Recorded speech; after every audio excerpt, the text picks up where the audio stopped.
गोविंद जय जय गोपाल जय जय राधा रमण हरि गोविंद जय जय राधा रमण हरि गोविंद जय जय गोविंद जय जय हरि गोपाल जय जय। बोलिए गोविंद भगवान की जय, सद्गुरुदेव भगवान की जय। आइए अपने चित्त को वहीं ले चलें जहां पर करदम जी की कुटिया और वहां आए हुए मनु महाराज अपनी पुत्री देवहूति को लेकर के नारद जी के कहने के अनुसार, और भगवान भी उनको आशीर्वाद देकर के चले गए कि मनु महाराज अपनी पुत्री को लेके आएंगे और तुम्हें समर्पित करेंगे। मनु महाराज पधारे और मनु महाराज ने कहा कि देखो मेरी ये सर्वगुण संपन्न पुत्री है, मैं आपको समर्पित करना चाहता हूं। उन्होंने कहा ठीक है, लेकिन मैं एक पुत्र होने पर फिर संन्यास ले लूंगा। देवहूति से कहा तो देवहूति ने कहा कि मैं तो ऐसा ही जितेंद्रिय पति चाहती थी। जितेंद्रिय गृहस्थ आश्रम कामांध होने के लिए नहीं है। गृहस्थ आश्रम तो संयमित होकर के जीवन यापन और भवसागर से पार होने के लिए है। मनु महाराज ने विधिवत कन्यादान कर दिया। देवहूति करदम का विवाह हो गया और देवहूति करदम के आश्रम में रहने लगी। उसने सोचा कि मेरे पति बहुत तपस्वी है, अतः मुझे भी तपस्वी होना पड़ेगा, मैं भी तपस्विनी बन के ही रहूंगी। जैसे पति है वैसे ही स्थिति में पत्नी को रहना चाहिए, ये आदर्श दिखाया। और देवहूति तो चक्रवर्ती सम्राट मनु की पुत्री है ना, वो चाहती तो मनु महाराज जो सारी सुविधाएं वहां पर इकट्ठी कर देते, लेकिन नहीं। जैसे मेरे पति तपस्वी है, मैं तो भाग्यशाली हूं ऐसे पति को प्राप्त करके। और करदम जी ने कहा देवी, मनु महाराज तो चले गए शादी करके, विवाह करके, और करदम जी ने कहा कि देवी ये तुम्हारा घर है, ये कुटिया, रहो यहाँ पर, जैसे इच्छा हो वैसे रहो। जाकर के कुटिया में देखा तो वहां तो कुछ भी नहीं। बोले आप खाते क्या हैं? बोले देवी जंगल से पेड़ फल दे देते हैं, वो खा करके अपने, और नदी बह रही है उसका जल पीते हैं। ये आसन पड़ा हुआ है, यहाँ पर आसन पर भजन करते हैं, और ये चटाई पड़ी हुई है इस पर सो जाते हैं। यही हमारा जीवन है। और देवहूति बहुत प्रसन्न हो गई, इतना तपस्वी मेरा पति। और करदम जी ने कहा देवी अब तुम देखो और मैं अपना भजन कर लेता हूं, और ध्यान कर लो। और ध्यान में बैठे तो सरस्वत्याम तपस्तेपे सहस्राणाम समादश, सहस्राणाम समादश 10,000 वर्ष की समाधि।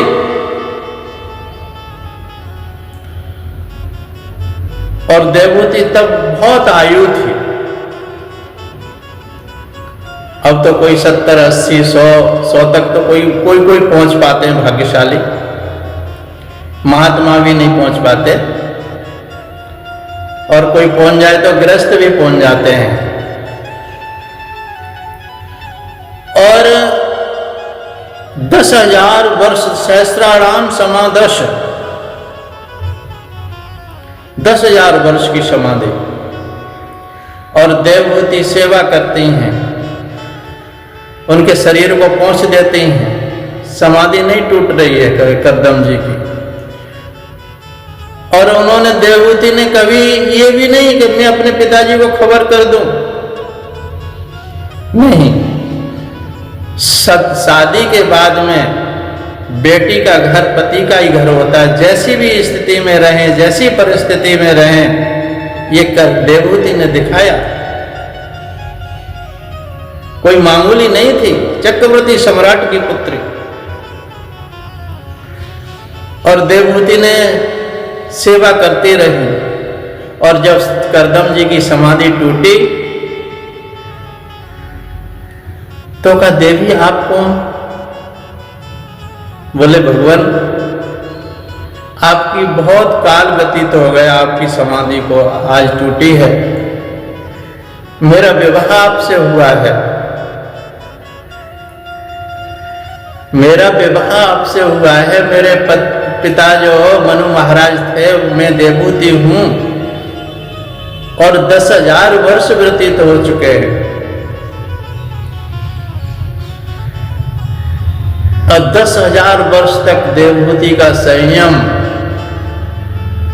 किस प्रकार से सेवा की। वहां कोई तेल शैम्पू नहीं रखे थे, उनकी भी जटाएं बन गईं। खाने के लिए फल ले आती, खा लेती। जीवन व्यापन कैसे किया होगा। और उनका शरीर भी कृश हो गया, जो चांद जैसा चमकता हुआ चेहरा था वो मुरझा गया, लेकिन वो अंदर से बहुत प्रसन्न थी। मेरा पति ऐसा है, तपस्वी। दक्षिण में ये तो कहानी सतयुग की है, लेकिन ये एक कोई 1000 वर्ष पूर्व की कथा। इतना संयम जीवन में। दक्षिण प्रदेश में आज से 1100 वर्ष पहले एक वाचस्पति मिश्र हो चुके हैं। वाचस्पति मिश्र एक ऋषि हो गए हैं और 6 शास्त्रों पर उन्होंने टीकाएं लिखी, वेदांत की टीकाएं लिखी, जो आज भी प्रख्यात है, आज भी पढ़ने को मिलती हैं। वेदांत जो पढ़ते हैं उनको, वे सारा दिन तपश्चर्या और ग्रंथ लेखन में बिताते थे। विवाह होने के बाद 36 वर्ष गुजर गए, 36 वर्ष। किंतु वे यह भी न जानते थे कि उनकी पत्नी कौन है। 36 वर्ष एक साथ रहने पर भी अपनी पत्नी को पहचानते ही नहीं थे। कितना बड़ा संयम होगा उनका। और ग्रंथ लेखन करते रहते थे। इतनी तन्मयता, इतना विचार। एक दिवस के ब्रह्म सूत्र के शंकर भाष्य का टीका लिख रहे थे। भाष्य लिख रहे थे, किंतु एक पंक्ति कुछ ढंग से लिखी नहीं जा रही थी। दिया भी कुछ धुंधला हो चुका था, अतः ठीक तरह से दिखता भी नहीं था। उनकी पत्नी दिए को लो बढ़ाने के लिए आई। इतने में वाचस्पति की नजर उनके ऊपर गई। उन्होंने पूछा, देवी तुम कौन हो? इतना आश्चर्य की बात है, एक छत के नीचे रह करके भी 36 वर्ष व्यतीत हो गए और 36 वर्ष तक उन्होंने देखा ही नहीं कौन किधर है। अपनी दिनचर्या भी करते होंगे, उठते होंगे, सोते होंगे, सारा कुछ करते होंगे। और पत्नी भी ऐसी कि मेरा पति परमार्थ कार्य कर रहा है, तो कभी उन्होंने उनको कुछ नहीं कहा, टोका नहीं। और कभी ऐसे भी नहीं किया कि मैं कहीं कोई कामना ही नहीं उनकी। और बढ़ा रही थी। इतने में वाचस्पति ने उन पर नजर पड़ी। बोले, देवी तुम कौन हो? आश्चर्य होता है ऐसे महापुरुषों पर। और ये गृहस्थी में ही थे। एक संत भी, कितना संयम है जीवन में। इसलिए गृहस्थ आश्रम बहुत ही आदर्श है। इसमें अगर संयम करके और गृहस्थ आश्रम का पालन किया जाए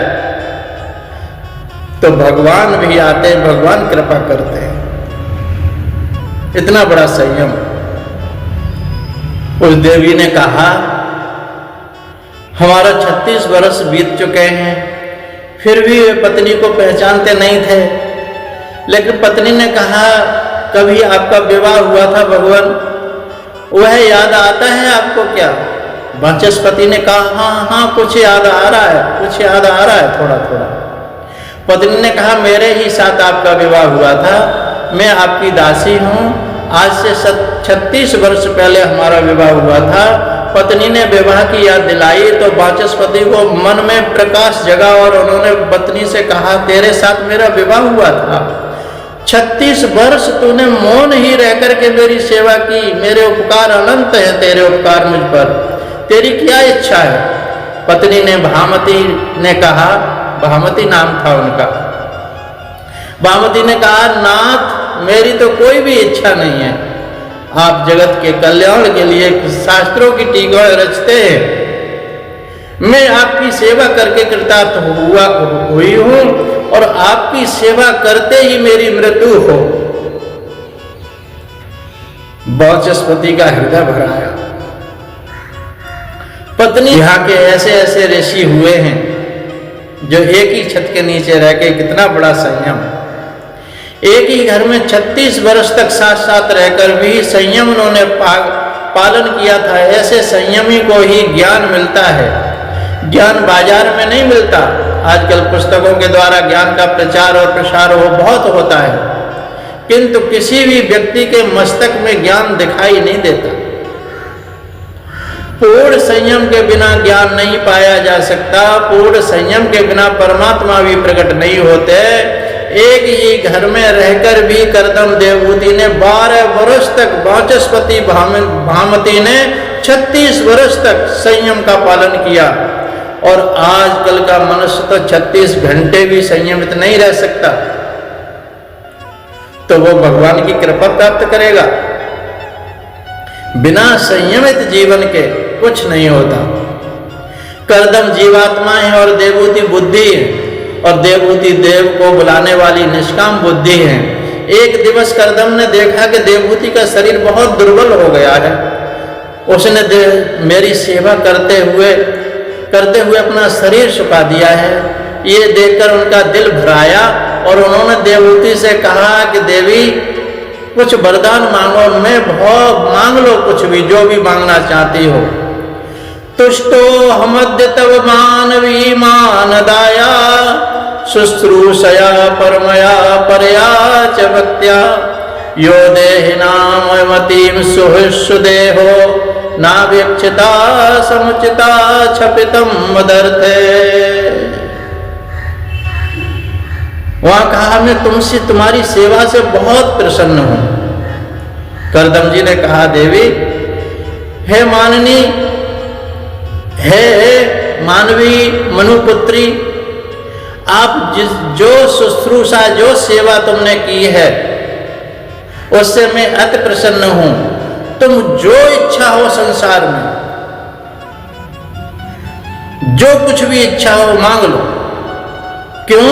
कि यो देहना मयमतीम सुहृत्सु देहो, सबको अपनी देह प्यारी होती है, और देह का ध्यान न करते हुए जो सेवा अपने साध्य की करता है वही सफल होता है। सेवा एक साधना है। सेवा से, सहेवा रूपी साधना से, जो शरीर की अपने का ध्यान न करते हुए और जो साध्य की सेवा करता है वो सेवा में सफल होता है, उसको प्रसन्न कर लेता है। और तुमने अपनी शरीर को भी नहीं देखा, कृश कर दिया। ये जटाएं बन चुकी है तुम्हारे सुंदर केशों की, तुम्हारा कैसा चांद सा मुखड़ा था, और वो सब कुछ अब पता नहीं कहाँ चला गया। देवहूति ने मांगा, मेरा सौभाग्य खंडित रहे प्रभु, इतना ही वरदान दे दीजिए। पहला पेट है या पेट का दाता परमात्मा है। स्त्री का धर्म है कि रोज वह तुलसी और पार्वती की पूजा करे। आज स्त्री तुलसी की पूजा तो करती नहीं, करती होंगी किंतु चाय नाश्ता करने के बाद ही करती हैं। हाँ, चाय नाश्ता पहले, फिर बाकी बाद में पूजा। यह सुनकर के करदम बोले, कुछ न कुछ तो कुछ तुम्हें मांगना ही होगा। पति के आदर्श करने पर देवहूति ने कहा कि आपने प्रतिज्ञा की थी कि एक संतान होने के पर आप संन्यास लेंगे। अब यदि इच्छा हो तो एक बालक का मुझे दान कीजिए प्रभु। मनुष्य शरीर की रचना ही ऐसी है कि यह भोगों का मर्यादित प्रमाण में ही और उपभोग कर सकता है। मर्यादा का उल्लंघन करेगा तो वह रोगिष्ठ हो जाएगा। करदम बोले, मैं तुम्हें दिव्य शरीर अर्पित करता हूँ, दिव्य शरीर अर्पित करता हूँ और जाओ। ये सरोवर प्रकट कर दिया उन्होंने, और सरोवर में स्नान करो।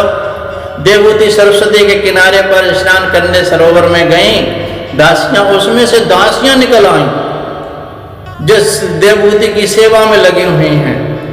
अनेक दासियां निकली, देवहूति ने स्नान किया और उनका शरीर बदल गया। करदम ऋषि ने संकल्प के बल से विमान बनाया, उन्होंने बैठा कर उस पर सवार किया और जहां इच्छा हो कामक विमान, कामनात गमति, कामक विमान बनाया। कामना से जहां इच्छा होती वहीं पर चले जाते। ये विमान तो आज वैज्ञानिक बना रहे हैं ना, पहले हमारे ऋषियों ने विमान बना दिया था, उड़ करके चले जाते।